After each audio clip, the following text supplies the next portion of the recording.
नमस्कार दोस्तों। एक मजबूत घर की चाहत तो हर किसी का होता है, लेकिन दोस्तों क्या आप मजबूत घर के लिए उस सटीकता का ख्याल रख रहे हैं? जैसे फुटिंग ढाला जा रहा है यहाँ पे, ठीक है। अब फुटिंग ढालने के बाद दोस्तों कुछ लोग कमेंट क्या करते हैं कि सर हमारा फुटिंग तो ढल गया है, लेकिन इस ये जो है वो टेढ़ा हो गया है। जो कॉलम है वो सीधा नहीं है, जो बीम है वो बिल्कुल एक सीध में नहीं है। तो कहाँ दिक्कत आती है ये समझिए। दोस्तों लोग फ्लोर प्लान तो ले लेते हैं, कहाँ पे बेडरूम है, कहाँ पे बाथरूम है, कहाँ पे टॉयलेट्स है, ये तो देख लेते हैं। लेकिन कहाँ पे हमारा कॉलम आ रहा है, कॉलम एक सीध में है या फिर दोस्तों कॉलम 2-3 इंच आउट गया हुआ है, इन गया हुआ है। दोस्तों इस चीज के लिए आपको कॉलम लेआउट प्लान जरूर से डिमांड करना है। किन्हीं से भी आप नक्शा ले रहे हैं उनसे ये प्लान आपको जरूर लेना है। ये ऑप्शनल नहीं, मैंडेटरी है। इसके बाद दोस्तों आपको फुटिंग प्लान लेना है कि हमारा जो फुटिंग आ रहा है वो कितने साइज का आएगा, एक फुटिंग से दूसरे फुटिंग की क्या डिस्टेंस है, और साथ ही साथ दोस्तों कितनी खुदाई करनी है ना, ये आपको इसमें लिखा हुआ होता है, आपको इससे जानकारी मिल जाती है। तब बात आती है भाई कॉलम को सीधा कैसे ढाला जाए, ठीक है। तो दोस्तों कॉलम में 4 फेस होते हैं।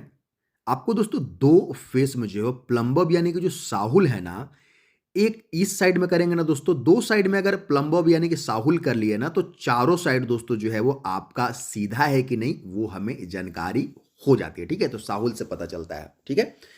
अब बात कर लेते हैं कि हमारा जो कॉलम है वो आउट ना हो, यानी कि जो बीम है दोस्तों बिल्कुल एक सीध में हो या फिर एज पर ड्राइंग हो, ठीक है। जरूरत नहीं है कि पूरे घर में जो कॉलम है वो एक सीध में ही जाएगा, ठीक है। वो स्ट्रक्चर के अनुसार दोस्तों चेंज भी होता है।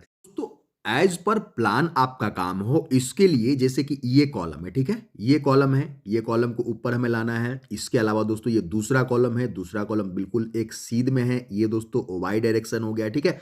तो ये जो आप देख सकते हैं, ये जो आप देखेंगे दोस्तों यहाँ पे एक सरिया गाड़ा गया है, ठीक है, और वहां पे एक सरिया गाड़ करके इस तरीके से मार्किंग किया हुआ है।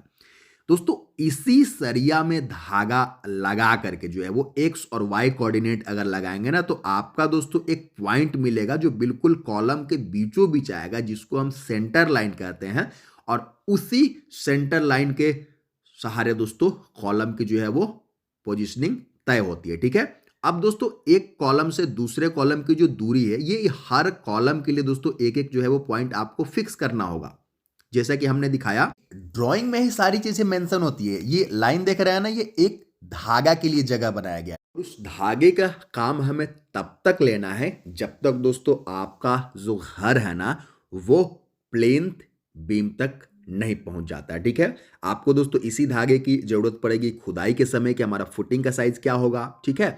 इसी धागे की जरूरत पड़ेगी दोस्तों कॉलम का पोजीशनिंग तय करने के लिए, और इसी धागे की जरूरत पड़ेगी दोस्तों बीम और कॉलम जब तक दोस्तों आपके प्लिंथ लेवल तक नहीं आते हैं ना, इसी मार्किंग के लिए। इसलिए परमानेंट मार्किंग बनाना बहुत जरूरी है, ठीक है दोस्तों। ईंट के सहारे भी जो है वो इस तरीके के मार्किंग बना सकते हैं। परमानेंट मार्किंग होना चाहिए ताकि दोस्तों इसको प्लिंथ बीम बनने के बाद ही उखाड़ा जाए या फिर हटाया जाए, ठीक है। तभी दोस्तों आपका जो कॉलम है और बीम है वो दोस्तों आउट नहीं होंगे। अगर दोस्तों कॉलम बीम आउट हो जाता है ना, यकीन मानिए ये मिस्त्री के लिए क्या तो सरदर्द होता ही है दोस्तों।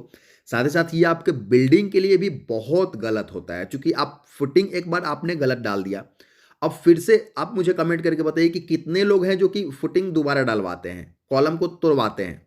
दोस्तों उसी में लिपापोती करके जो है वो आगे जो है वो स्ट्रक्चर को बढ़ा दिया जाता है बहुत सारे मिस्त्री और ठेकेदार के द्वारा।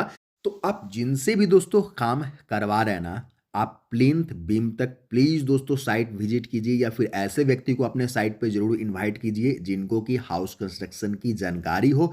और मिस्त्री और ठेकेदार को भी दोस्तों इतनी समझ जानकारी होनी चाहिए कि वो कॉलम और बीम को सही तरीके से ढाल पाए, ठीक है। अब दोस्तों बात कर लेते हैं 2 फुटिंग इस तरीके से अगर नजदीक में है दोस्तों, तीसरा फुटिंग वहां पे देख सकते हैं, ठीक है। तो हर फुटिंग के लिए आपको दोस्तों ये मार्किंग तैयार करने हैं, ठीक है। तब दोस्तों आपका जो कॉलम और बीम है ना वो बिल्कुल आउट नहीं होगा, और एज पर ड्राइंग जो है वो आप अपना घर बनवा पाएंगे। दोस्तों टॉपिक थोड़ा सा कंफ्यूजिंग था, एक बार फिर से आप वीडियो देख सकते हैं, मुझे कमेंट कर सकते हैं, और जो नंबर दिया हुआ है ना, आपको अगर घर का प्लान चाहिए, फुटिंग प्लान चाहिए, लेआउट प्लान चाहिए, आप उस नंबर पे मुझसे कॉन्टेक्ट कर सकते हैं। धन्यवाद।